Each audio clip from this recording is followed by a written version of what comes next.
Cinderella. Once upon a time, a rich man's wife died. So he decided to marry again, so that his lonely daughter would have a mother to care for her. But the woman he chose to marry was a proud and selfish woman with 2 daughters just like herself. She did not show her true character until after the wedding. She ordered her daughter to work in the kitchen while she and her daughters enjoyed themselves. When the child had done her work, she used to sit in the chimney corner among the cinders or the ash. So everyone called her Cinderella. Her clothes were dirty and torn, yet she was far prettier than her sisters.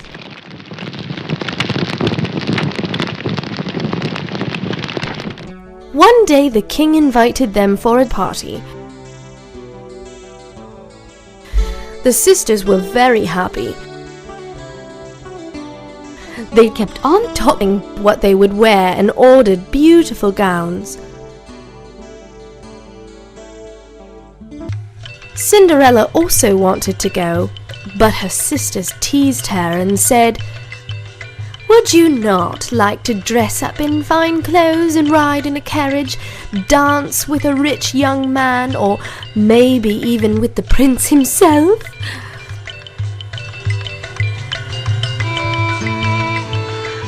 It was known that the prince was in search of a wife, and Cinderella's stepmother had high hopes for her daughters. Soon the great day arrived. Cinderella was busy all day, dressing her sisters and combing their hair, and when the beautiful carriage arrived to take them to the ball, she arranged their dress so that they would not get shapeless on the way. When the sisters had left, Cinderella began to cry.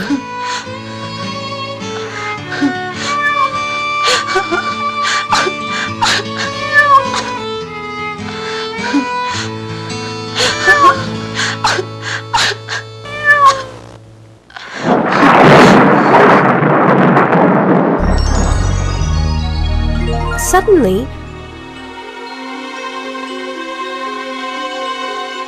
her fairy grandmother appeared and said, "Why are you crying, my dear?" "I wish I could go to the party," cried Cinderella. Her fairy grandmother told her that she would go. She told Cinderella to get her a pumpkin. Cinderella was puzzled, but she quickly brought the largest pumpkin that she could find.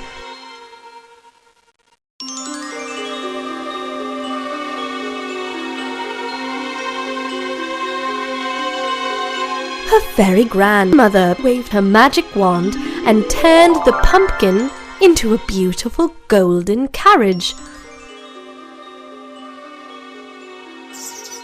Cinderella was then sent to find 6 mice, a rat, and 6 lizards. The fairy grandmother turned the 6 mice into smart grey horses, the rat into a handsome coachman, and the 6 lizards into smart footmen.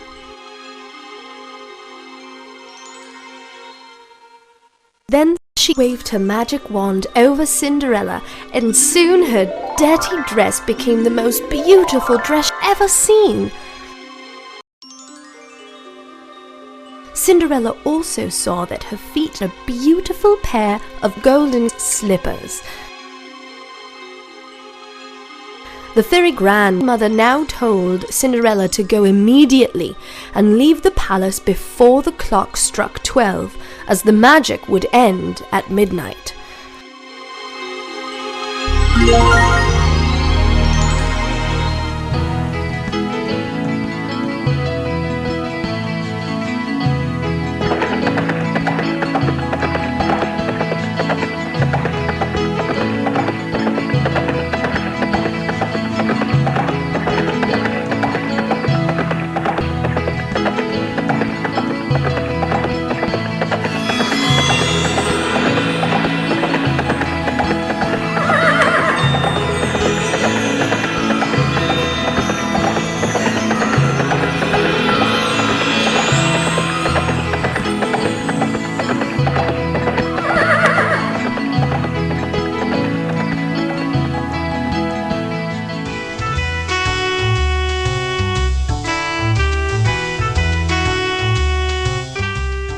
When Cinderella appeared in the dance room, everyone became silent, and the music and dancing stopped. She was the most beautiful young woman in that room.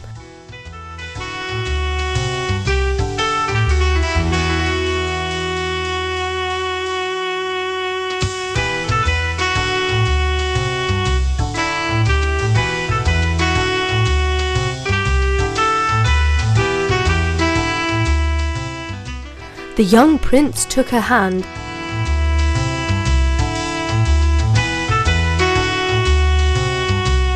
and led her to the dance floor.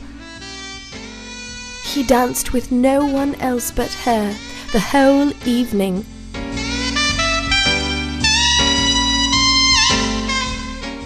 When they sat down for their dinner, the prince could hardly eat anything as he was so busy looking at her.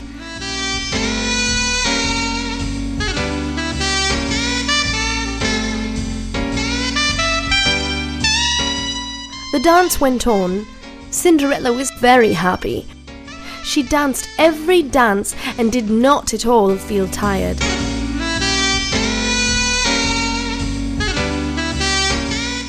Then she heard a clock striking the hour. She thought it must be midnight. She became afraid and ran away from the dance room.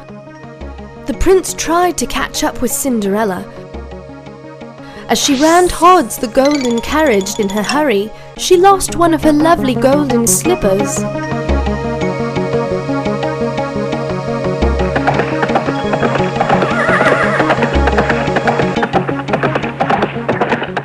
As the prince bent down to pick up the golden slipper, the clock struck 12.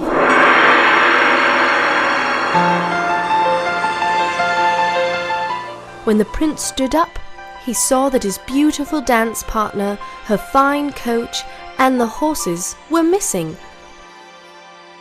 Now the prince was in no mood to celebrate, and all the guests were told to leave. The prince took the golden slippers to the king and told him that he wanted to find the beautiful maiden whose foot the slipper fitted. When he found her, he will marry her. The prince now went to every house in the entire kingdom to look for Cinderella.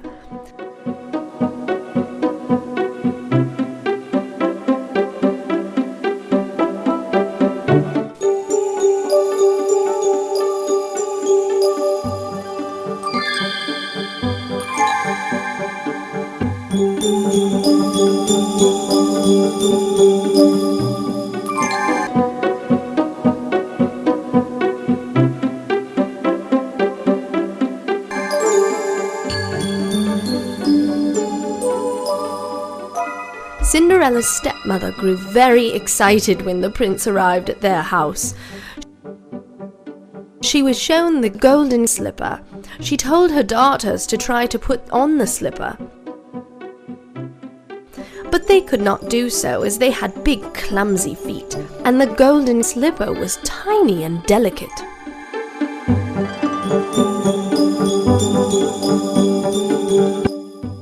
The prince asked her if there was any other young woman in that house. The stepmother replied that only Cinderella was there, and she worked in the kitchen and did not go to the party. The prince ordered the stepmother to bring Cinderella there.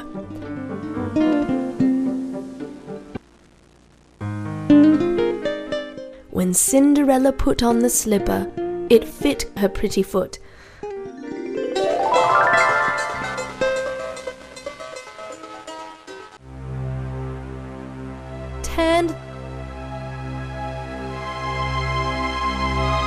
The prince had now found the girl he wanted to marry. He took Cinderella along with him to his palace and married her there. Thus they lived happily ever after.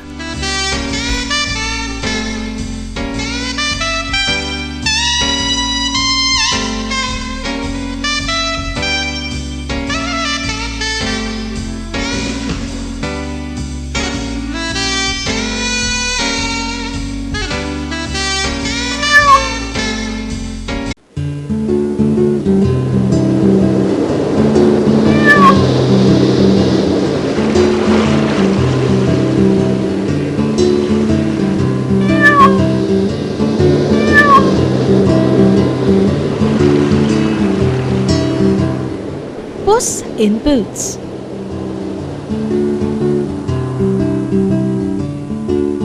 Once upon a time, there lived a poor miller who had 3 sons. When he died, all he owned was distributed among his sons. The eldest had the mill. The second had the donkey. And the youngest son had the miller's cat. The boy was very fond of the cat, but he could not see how the cat could ever make him rich. As he gently petted the cat, she said, "Don't worry, master. If you do what I tell you, you will see how much I can do for you. First, get me a large bag and a pair of boots." The youngest son of the miller took some of the money he had and bought a large bag and a fine pair of yellow-colored boots.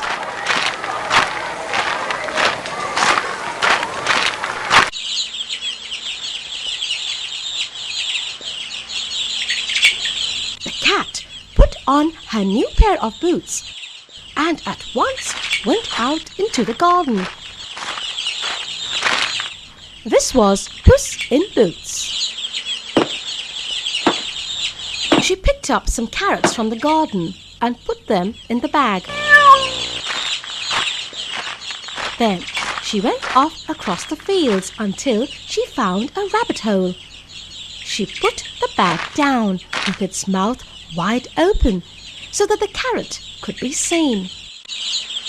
Then she hid herself behind a low hedge. Soon a fat grey rabbit came out of the hole. He smelled the fresh carrots and jumped into the bag to eat them. Puss in Boots immediately jumped from behind the hedge and quickly tied a string around the bag. The fat rabbit was caught. Then Puss, wearing her yellow boots, carried the bag on her shoulder and came to the king's palace.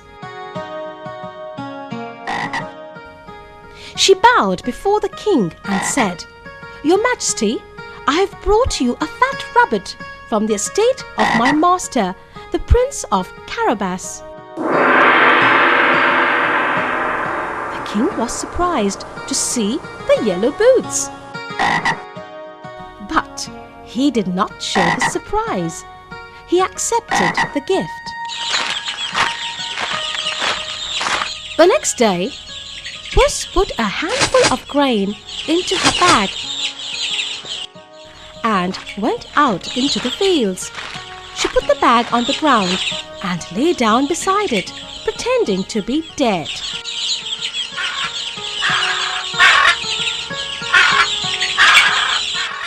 Two parrots came and started to eat the grain. Puss in Boots waited for the right moment and quickly tied a string around the bag, catching both the parrots inside. Once more, she set off for the palace and presented herself before the king. "My master, the Prince of Carabas, begs you to accept these 2 parrots," said Puss in Boots, bowing with respect. "Tell your master," said the king, "I am pleased to accept his gift. He must have a fine castle."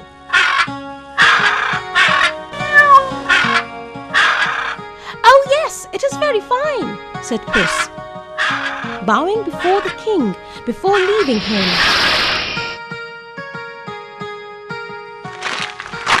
As she went through the halls in the palace, she heard that the king and his daughter were going to drive beside the river that afternoon.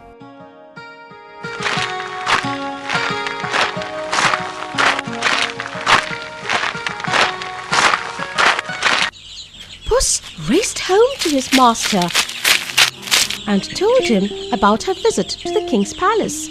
She then said to him, "I want you to go and swim in the river. If anyone asks your name, say that you are the Prince of Carabas.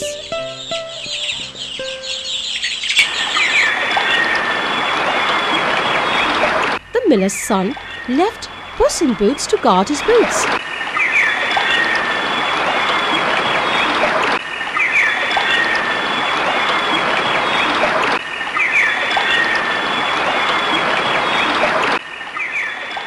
And went to swim in the river. Puss carefully hid his master's clothes under a pile of stones and waited for the royal carriage. As the carriage came near, Puss ran in front of it, shouting, "Help, help! The Prince of Carabas is drowning!" The king stopped the carriage and ordered his servants to rescue the prince.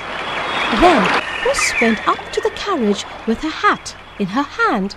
She bowed before the king and the princess and said, "We are indeed so grateful that you passed by, but alas, a thief has stolen my master's clothes." The king sent a servant to the palace to get a suit. When the miller's son put it on, he looked just like a prince. "This is my master, the Prince of Carabas," said Puss to the king and the princess, as she graciously introduced herself to the miller's son. "We hope you will drive on and dine with the prince." "It will be a pleasure," replied the king, and he invited the prince to ride in his carriage. Puss ran across the fields ahead of the carriage.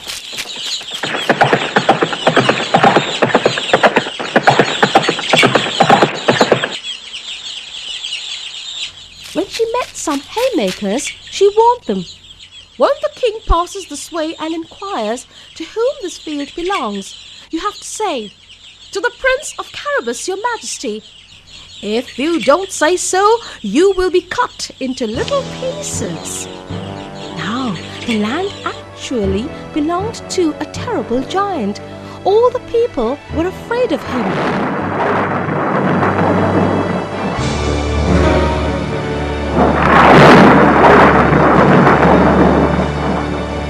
But Puss walked boldly into his castle.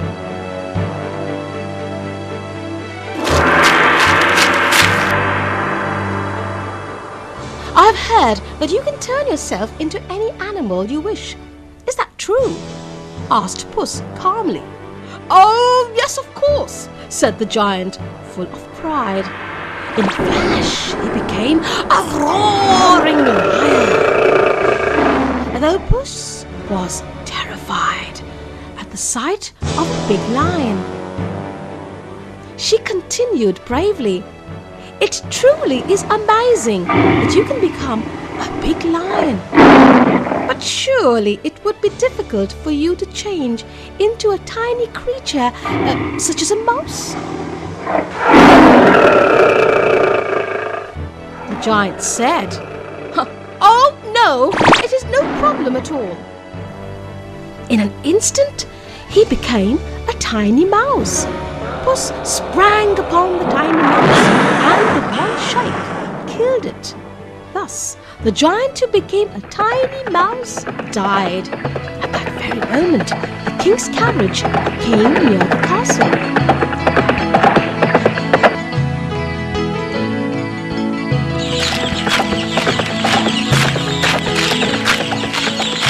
"You have a large estate and a fine castle," said the king to the miller's son. The king was told by the haymakers that the fields belonged to the Prince of Carabas. The king, the princess, the miller's son, and Puss went inside the castle and sat down to a grand feast.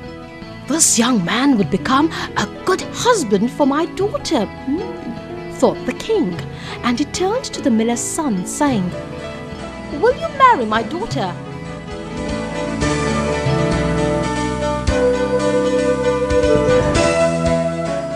The miller's son and the princess fell in love with each other.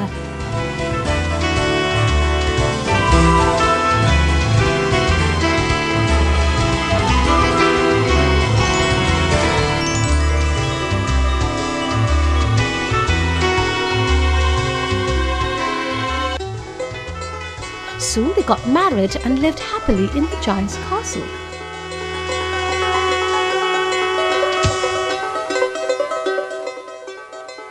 Puss in Boots lived in comfort for the rest of her days, and she never had to hunt again.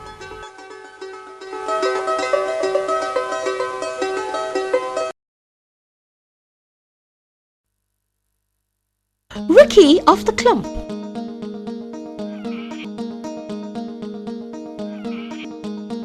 Once upon a time, a queen gave birth to a son.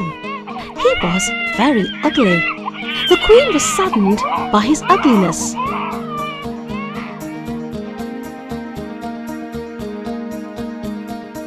But a kind fairy promised her that her son would be very clever. He would also be able to gift his wisdom to the person he truly loved. Now, this little prince had a clump of hair on his forehead, so he was known as Ricky of the Clump.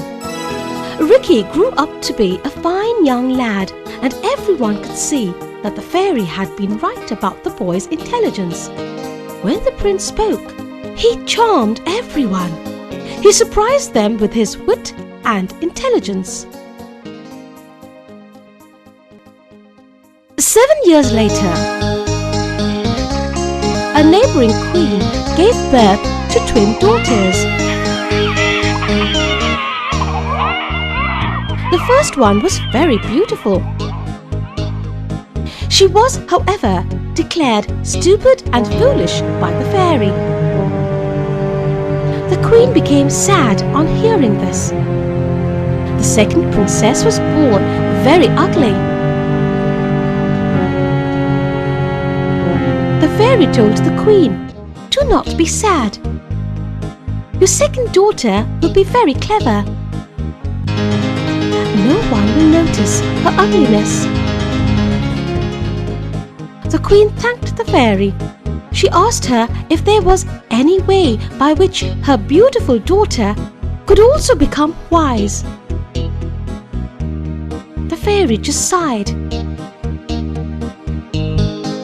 There was nothing she could do. She told the queen that her beautiful daughter would be able to give the gift of beauty to the person who pleased her most. The two princesses grew up. The beautiful princess surprised everyone with her beauty. The ugly one was so clever that she surprised everyone with her intelligence. Just as the fairy had said, the beautiful princess was stupid. She barely spoke anything sensible.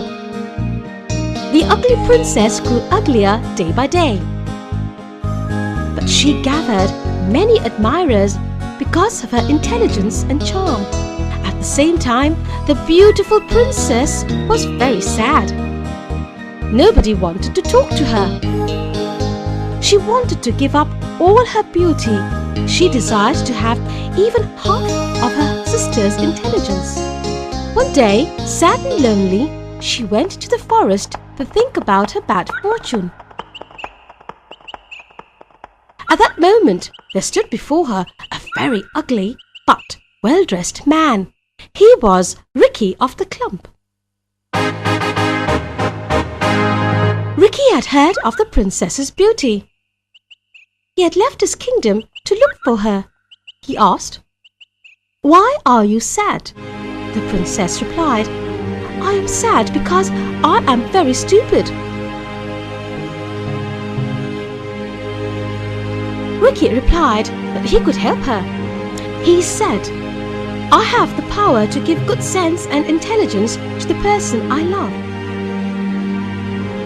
I shall give you these qualities, but you have to promise to marry me after 1 year." The princess wanted very much to be intelligent, so she promised him that she would marry him after a year. The princess felt a great change come over her. She did not find any difficulty in talking sense. Now she was able to speak clever words. She found that she could now talk easily. She was able to discuss any subject that she liked. People in the palace saw the change in her. They were happy to see her so wise, intelligent, and clever. The king, her father, also called her to important meetings in the palace. He also took her advice. Now that the princess was intelligent, clever, and so very beautiful, she received many offers of marriage. There was one handsome and powerful prince she liked. Her father told her that she could choose him as a husband. The princess once again decided to take a walk in the forest to think about her future. While the princess was walking in the forest and thinking deeply, she saw several men preparing for a huge feast. There was a long table laid out. Everyone was busy. They were preparing a large number of dishes. She asked them what they were doing. One of them replied, "We are preparing a wedding feast. It is the wedding of Ricky of the club. He is getting married tomorrow." In a flash, the princess remembered her promise, and the very next moment, what did she see? Ricky standing before her. He had a happy glow on his ugly face. He thanked her for keeping her promise. He told her about the wedding arrangements. He told her that he had made these arrangements for their wedding. The princess was very confused and did not know what to say. She stammered and said that she was not at all sure that she wanted to get married to him. Ricky understood her. He explained to her that she could grant beauty to the person she loved. He also explained that she could do it in the same way that he had given her intelligence, because he loved her. When the princess thought about Ricky, she realized that she loved Ricky because of his good qualities.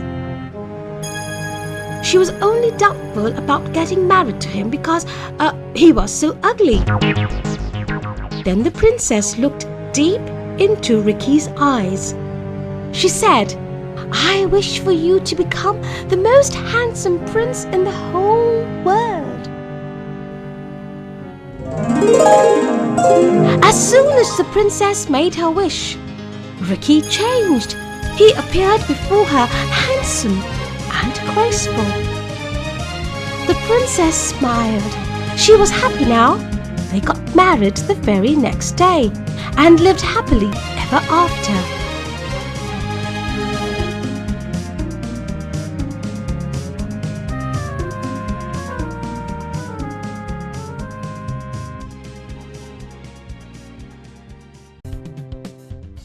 The Nightingale. A long time ago, there lived in China a little nightingale who sang beautifully.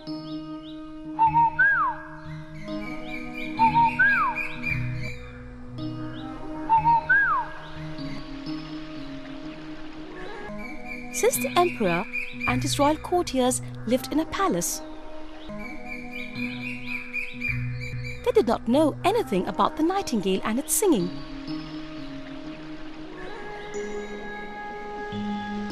The palace was surrounded by a green forest where the nightingale lived. This nightingale was declared as one of the great marvels of China by writers who wrote the history of China. One day, the Emperor of China happened to read one such history book.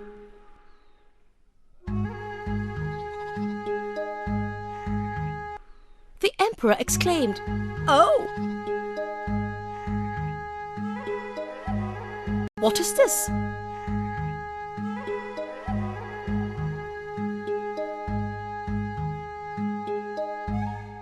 "I have no knowledge about such a nightingale in my empire. Why has no one told me about it?"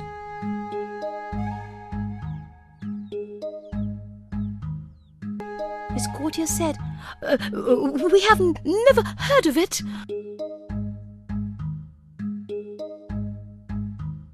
The emperor said, "It must be brought to my court this evening. If you are not able to do this, then the whole court will be punished." The courtiers, scared on hearing this royal command, quickly went to find the bird.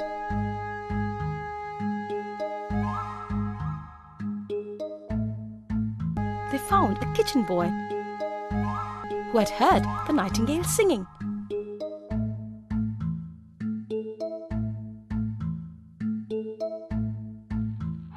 The kitchen boy took the courtiers to the nightingale. It agreed to go with them to the palace.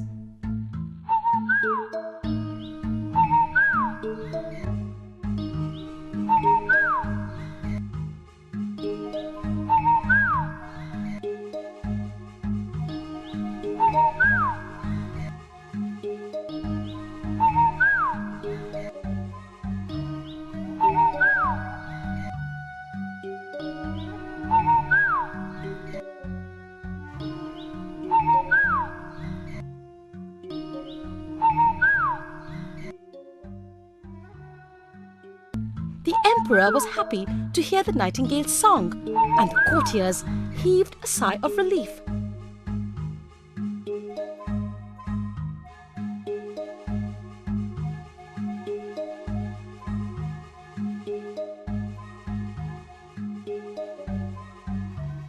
The emperor decided to keep it in his palace.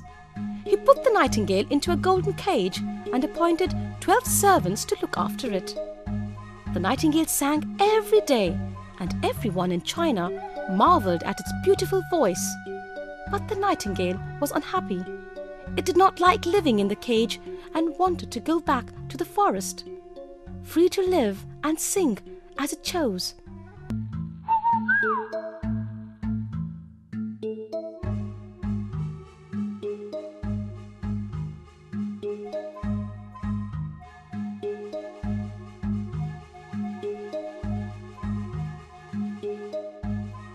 One day, the Emperor of China received a golden casket with a gem-studded work of art inside it as a gift from the Emperor of Japan.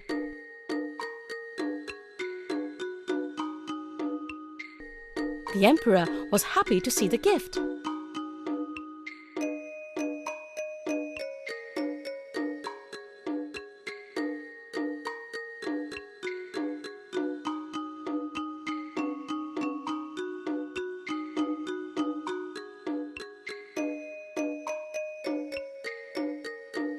It was a clockwork toy nightingale which sang the same song again and again when wound up.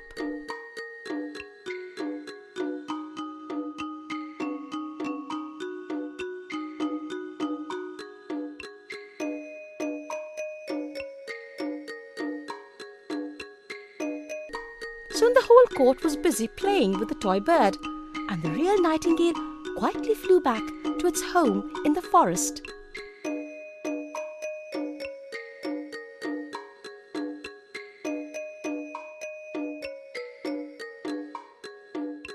It was only after a while that the courtiers found the real nightingale missing from the palace.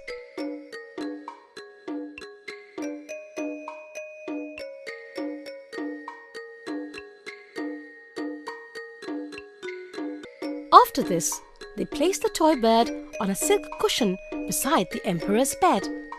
The bird sang the same tune many times in a day.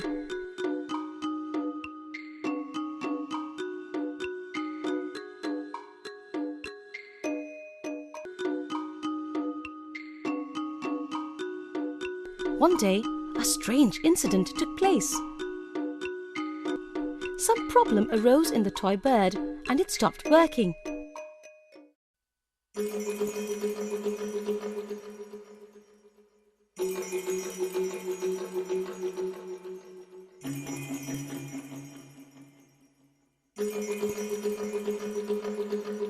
Everyone was summoned, including the royal physician, the royal watchmaker, and even the lord of the royal bedchamber. but none of them was able to diagnose the problem.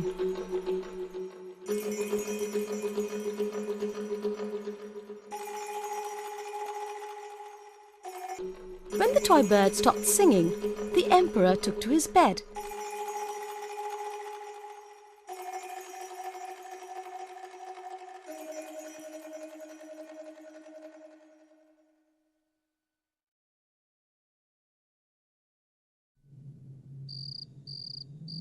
He fell ill, and everybody feared that he might die soon.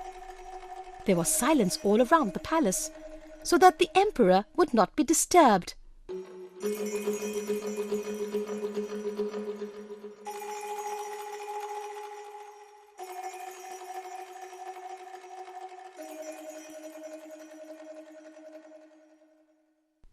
Soon the real nightingale came to know about the emperor's condition. One night, it came to the window of the emperor's room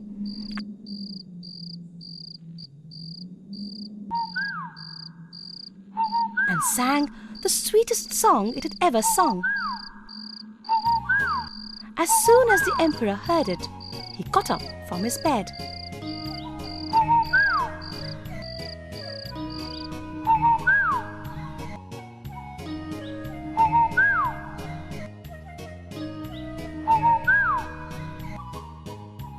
The next morning, the emperor was fit and happy.